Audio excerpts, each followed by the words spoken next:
Important बात आपको बताने वाली हूँ उसको आपने स्किप कर दिया तो फिर आप कुछ भी कर लें आपके प्लांट चलने वाले नहीं हैं। ये नमस्ते फ्रेंड्स, गार्डनिंग विद वंदना में आपका स्वागत है। आज मैं आपको गुलाब के जो नए पौधे हैं उसको नर्सरी से लाने के बाद हम उसे कैसे गमले में ट्रांसप्लांट करते हैं, आज इसी के बारे में बताऊँगी और क्या क्या सावधानियां हमें रखनी चाहिए इसके बारे में भी बताऊंगी। तो जब भी आप गुलाब का पौधा ख़रीदें तो सबसे पहले जो और इम्पॉर्टेंट जो बात होती है वो ये कि आप जब भी कोई प्लांट ले रहे हैं तो आप देख लें कि उसमें कई शाखाएं निकली हों और ब्रांचेज हेल्दी हों, कोई उसमें रोग नहीं लगा हुआ हो। इस तरह के पौधे हमें अपने यहाँ नर्सरी से ख़रीदने चाहिए। तो जब भी आप नर्सरी से इस तरह के प्लांट खरीद करके लाएं तो ये हेल्दी होना चाहिए, 2-4 ब्रांचेज अलग अलग तरह की होनी चाहिए।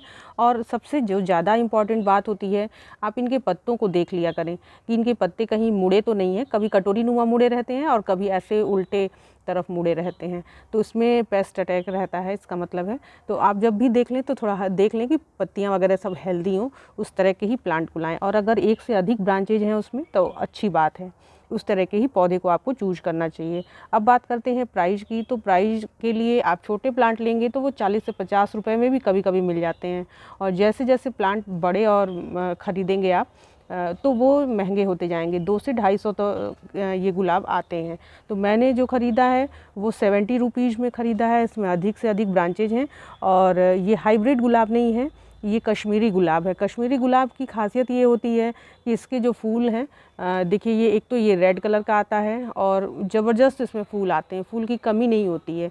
और इसके अलावा एक वाइट कलर में भी वो बता रहे थे नर्सरी वाले भैया कि वाइट कलर में भी आता है।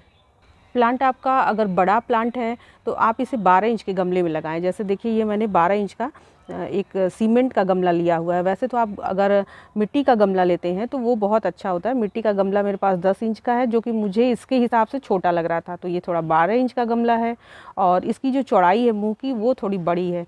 तो जब बड़े प्लांटर में ये लगेगा तो जल्दी जल्दी इसकी अच्छी ग्रोथ होगी, इसलिए ही मैंने ये प्लांटर चुना है। अब बात करते हैं मिट्टी की। तो अब मैं दिखाती हूँ आपको मिट्टी में क्या क्या लेने वाली हूँ। तो एक हिस्सा ये गोबर की खाद है, एक नहीं ये एक से ज़्यादा ही है, लगभग 1.5 हिस्सा गोबर की खाद है और हाफ़ क्वांटिटी में मैंने ये लाल वाला बालू लिया हुआ है। इसको आपको मिट्टी में ज़रूर मिलाना चाहिए। इससे क्या है कि पोरस मिट्टी होती है, ये बिल्कुल रेड कलर का जो कंस्ट्रक्शन में काम आता है वही वाला बालू है। और ये है नॉर्मल गार्डन सॉयल, जो भी आपके यहाँ की मिट्टी हो, या तो वो गमले से निकली हुई मिट्टी है तो आप देख लीजिए कि उसमें कितनी सैंड की मात्रा है, कितनी खाद की मात्रा है, उस हिसाब से मिलाएं। तो खाद की मात्रा तो आप एक हिस्सा पूरा अच्छे से मिला दें और एक हिस्सा गार्डन सॉइल ले लें। और ये जो बालू की मात्रा है ये आप कम कर सकते हैं तब जबकि आपके पास राइस हस्क हो। तो राइस हस्क अगर है तो आप आधा राइस हस्क ले लें और आधा ये बालू ले लिया करें इस तरह से। तो इन चारों का एक पर्टिकुलर बढ़िया सा रेशियो बन जाएगा। और अगर ये राइस हस्क आपके पास नहीं है तो आप पूरा एक हिस्सा ये जो बालू है वो मिलाया करें, तो एक परफेक्ट मिट्टी आपकी बनेगी। और इसमें अगर हो पाए तो आप नीम खली भी एक मुट्ठी मिला लिया करें, जिससे कि इसमें किसी भी तरह की जो बीमारी है वो नहीं आए। मिट्टी जनित बीमारियां जो होती हैं वो नीम खली मिलाने से नहीं आती हैं। तो इनको खूब अच्छे से मैं मिला लूँगी। ये अपने प्लांट्स में आप मिलाते हैं तो बिल्कुल कोकोपीट का काम करता है ये, और एज ए फर्टिलाइज़र भी है।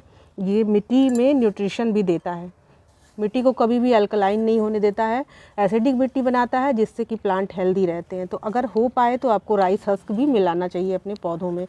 तो मैं इसे अच्छे से मिलाती हूँ और फिर दिखाती हूँ कैसे लगाना है। तो आप ये देखें बिल्कुल एकदम पोरस और वेल ड्रेन मिट्टी, बिल्कुल हल्की मिट्टी बनी है जिसमें कि गुलाब की जड़ें या किसी भी प्लांट की जड़ बहुत नाजुक होती है। खास करके गुलाब की जड़ें या ये जो सीजनल विंटर प्लांट्स होते हैं तो उसमें क्या है कि एरिएशन बना रहता है, तो जड़ें पर्याप्त ऑक्सीजन ले पाती हैं और जिससे कि प्लांट्स की जो जड़ें हैं वो बढ़ती हैं, और जड़ें बढ़ती हैं तो फ्लावरिंग फ्रूटिंग सब अच्छे से हो पाती है। तो ये इस तरह से मिट्टी मैंने तैयार कर ली है। अब जो मैं सबसे इम्पॉर्टेंट बात आपको बताने वाली हूँ उसको आपने स्किप कर दिया तो फिर आप कुछ भी कर लें आपके प्लांट चलने वाले नहीं हैं। ये बहुत इंपॉर्टेंट चीज़ होती है, हालांकि है तो बहुत छोटी सी चीज़। ये जो प्लांटर हमने ले लिया है उसे अच्छे से तो कलर वगैरह कर दिया है, नहीं भी करेंगे तो भी काम चलेगा, लेकिन इसमें ड्रेनेज होल होना बहुत ज़्यादा ज़रूरी है। ड्रेनेज होल देखिए बहुत बड़ा सा है, बिल्कुल एकदम बड़ा सा ड्रेनेज होल हो गया है इसमें। और बड़ा ड्रेनेज होल हो गया है, छोटा भी रहे लेकिन यह है कि कम से कम ये जो उंगली हमारी है इतना मोटा ड्रेनेज होल होना चाहिए ताकि ये उंगली आपकी जा सके। और ड्रेनेज होल अच्छा होता है तो पानी का ड्रेनेज अच्छा होए तो प्लांट अच्छे से चल पाते हैं। तो जो सबसे नीचे का जो हिस्सा है, ये ड्रेनेज होल अगर आपके प्लांटर में नहीं है तो आपका प्लांट लगाना एकदम बेकार है और वो प्लांट चल नहीं पाएंगे, मर जाएंगे। तो जब हम कोई भी दिया रखते हैं तो ऐसे उल्टा करके रखते हैं, ये बहुत इंपॉर्टेंट चीज़ है। इससे क्या होगा कि मिट्टी तो किनारे किनारे रुकी रहेगी लेकिन पानी धीरे धीरे करके ड्रेन आउट हो जाएगा। तो ये इम्पॉर्टेंट चीज़ है। अगर 1-2 टुकड़े आप पत्थर के इसमें और भी रख देते हैं तो भी ये बहुत अच्छा चलेगा, या आप चाहें तो इस पर राइस हस्क भी रख सकते हैं, या इस तरह से नीचे के जो तले हैं उसमें आप ये इस तरह से राइस हस्क रख सकते हैं। तो इससे भी ड्रेनेज बहुत अच्छा होता है। अब हम ये आधा फिल कर लेंगे मिट्टी, यहाँ तक कम से कम फिल कर लेते हैं। अब आप देखेंगे कि ये मिट्टी मैंने फिल कर ली हुई है और इस जो गमले की मिट्टी है इसको भी अब हम खोलेंगे और इसे थोड़ा फाड़ लेते हैं। और इसकी मिट्टी को पहले देखना होता है कि ये किस तरह की मिट्टी में लगा है। अगर लाल मिट्टी में लगा है तब तो उसकी सॉइल आपको निकाल देनी होगी, और ज़्यादातर सॉइल निकाल ही देनी चाहिए क्योंकि वो बहुत अच्छी नहीं होती है। लेकिन इसकी मिट्टी तो देखिए भुरभुरी है, बिल्कुल अच्छी मिट्टी है, इसमें गोबर खाद भी मिली हुई है। तो आप मिट्टी भी देख लिया करें कि ये मैंने देखिए ऐसे फाड़ लिया है पॉलीथीन, और इसके जो किनारे किनारे की मिट्टी है थोड़ा ढीला कर लेते हैं ऐसे हाथों से। बहुत आराम से करें, इसकी जड़ें नहीं टूटनी चाहिए, बिल्कुल इसकी जड़ें डिस्टर्ब नहीं होनी चाहिए।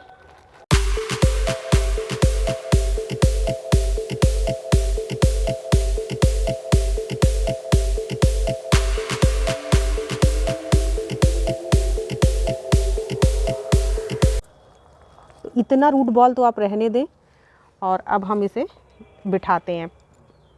तो पहले तो आप देखिए इस प्लांट को ऐसे बीच में बिठा के देख लें ऐसे, और इसके बाद आपको साइड साइड से मिट्टी फिल कर दें। देखिए ये पूरा इतना बड़ा रूट बॉल मैंने रखा है, उसको डिस्टर्ब नहीं किया है। इसको डिस्टर्ब करने की ज़्यादा ज़रूरत नहीं है क्योंकि मिट्टी इसकी ठीक ठाक है, बहुत ज़्यादा क्लेई नहीं है, थोड़ी बहुत है। लेकिन यह है कि हमारी मिट्टी जब पोरस है तो मैं वही मिट्टी इसमें मिलाने वाली हूँ, और ऐसे आप इसमें साइड साइड से मिट्टी भर देंगे और अच्छे से आराम से मिट्टी को पूरा फिल कर लेना है। तो इस तरह से देखिए इसकी मैंने मिट्टी फिल कर ली है खूब अच्छे से, और बहुत सुंदर से, देखने में भी बहुत सुंदर लग रहा है ये। और ये प्लांट पे ये जो फूल लगे हैं आप चाहें तो इसको हटा सकते हैं। अगर ये इंग्लिश रोज़ रहता तो मैं इसके फूलों को हटा देती, लेकिन कश्मीरी गुलाब है ये, और ये देसी टाइप का ही होता है, ज़्यादा इसमें ज़्यादा झंझट नहीं होती है, तो आप इसको लगा सकते हैं। अब ये देखिए ये हैं देसी गुलाब और ये हैं कश्मीरी रोज़। दोनों में अंतर क्या है? दोनों के देखिए सेम कलर हैं, पर ये है कि इसमें पेटल्स, यानी देसी गुलाब के पेटल्स ज़्यादा होते हैं और कश्मीरी गुलाब के जो पेटल्स हैं वो कम हैं। और ये पूरा अच्छे से खिलता है, और कम से कम ये एक बार खिल जाए तो 8 दिनों तक रहता है। ये जो देसी गुलाब है ये थोड़ा सा साइज़ में इससे छोटा है, और लेकिन पेटल्स इसमें ज़्यादा हैं देसी गुलाब में। लेकिन ये जो कश्मीरी गुलाब है इसके पेटल्स थोड़े कम है, 20 से 25 पेटल्स होंगे, लेकिन फूल इसके बड़े हैं। तो ये अंतर है। और दूसरा जो सबसे बड़ा अंतर है कि ये जो देसी गुलाब है ये अगर सुबह सुबह खिल जाते हैं तो शाम तक ये मुरझा जाते हैं। अभी दोपहर का टाइम है, सुबह ये खिले हुए थे, दोपहर का टाइम है, ये देखिए बिल्कुल ख़राब से होने लगे हैं, मतलब इनमें ज़्यादा अब जान नहीं बची है। लेकिन ये वाले जो फ्लावर होते हैं ये 7 से 8 दिनों तक फूलों पर बने रहते हैं। तो इसकी सबसे जो अच्छी बात मुझे यही लगती है कि 7 से 8 दिनों तक अगर फूल ऐसे ही खिले रहते हैं तो ये देखने में बहुत ही अच्छे लगेंगे और लंबे समय तक चलेंगे। तो अब फ्रेंड इसमें पानी देने की बात करते हैं इस प्लांट में। तो पानी देने के लिए आप नॉर्मल पानी भी दे सकते हैं, और अगर एप्सम सॉल्ट मिला हुआ पानी आप इसमें देते हैं तो वो स्ट्रेस ज़्यादा नहीं होने देता है प्लांट में, क्योंकि ये बहुत देसी गुलाब टाइप का है। और तो इसमें मुझे एप्सम सॉल्ट मिलाने की ज़्यादा ज़रूरत नहीं है, लेकिन अगर आपके पास है तो आप मिला सकते हैं। इससे क्या है कि प्लांट्स बिल्कुल भी स्ट्रेस में नहीं जाता है और अच्छे से लग जाता है, इसको किसी तरह का स्ट्रेस नहीं होगा एप्सम सॉल्ट मिला लेने से। मिलाने के लिए आप 1 लीटर पानी में 2 ग्राम आप एप्सम सॉल्ट मिलाएं और वही वाला पानी ही इसमें दें। अगर एप्सम सॉल्ट है तो वो दें, और इसके अलावा हाइड्रोजन पेरोक्साइड है अगर, तो वो भी आप 1 ढक्कन 1 लीटर पानी में घोल करके इस मिट्टी में दे सकते हैं। पहली बार जब भी हम गुलाब लगाएं तो कुछ इस तरह का दे देने से प्लांट को स्ट्रेस नहीं होता है। तो लगभग मैंने कंप्लीट जानकारी डिटेल में आपको दे दी है। वीडियो अच्छी लगी है, इन्फॉर्मेटिव लगी हो तो लाइक ज़रूर करिएगा, और कुछ छूट गया हो तो आप मुझे कमेंट बॉक्स में पूछ सकते हैं, और सब्सक्राइब भी कर लीजिएगा। नमस्ते फ्रेंड।